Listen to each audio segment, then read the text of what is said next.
Now my dad was a tinkerer.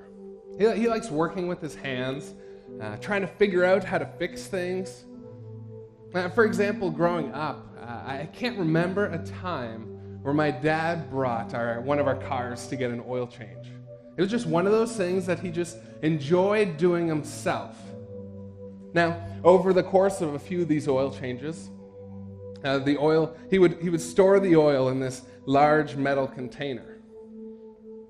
Now, this stuff, it was dirty. It was filthy. It was basically sludge.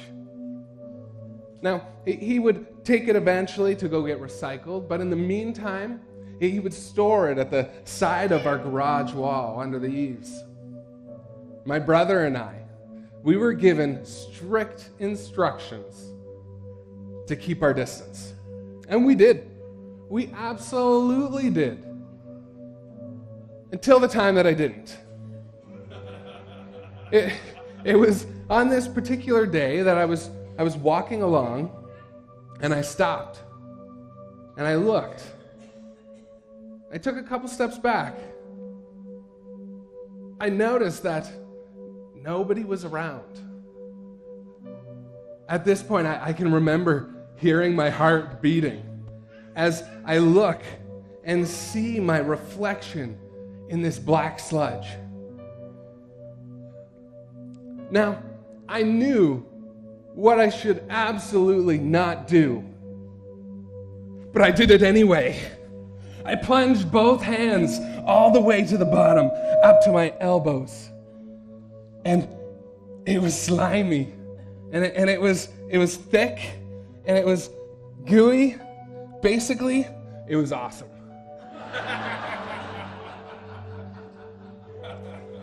But then, suddenly, it wasn't so awesome. As the oil clung to my skin and dripped from my fingertips, I realized how much trouble I was in. So I tried to shake it off. But that only made it worse. I tried to skim it off and to rub it off and to wipe it off, but it was only getting worse.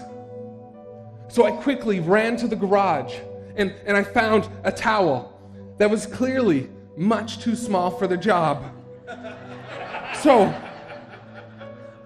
I snuck back into the house and I went into the bathroom and I began to scrub and scrub and scrub and scrub.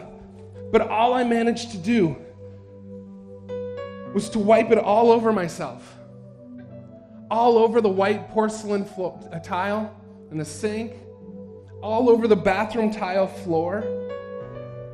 In the efforts of trying to clean myself up, I had only made it so much worse. So there was only one thing left I could do.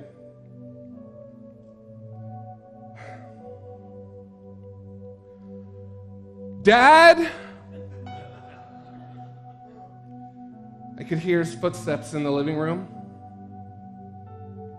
his footsteps in the hallway, and as the bathroom door opened, I burst into tears. I was so ashamed.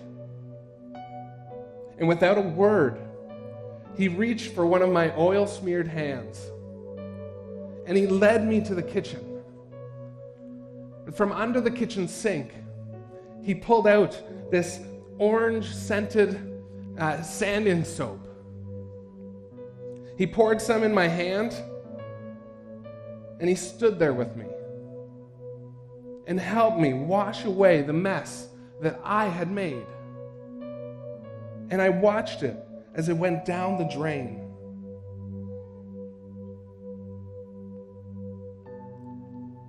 Sin,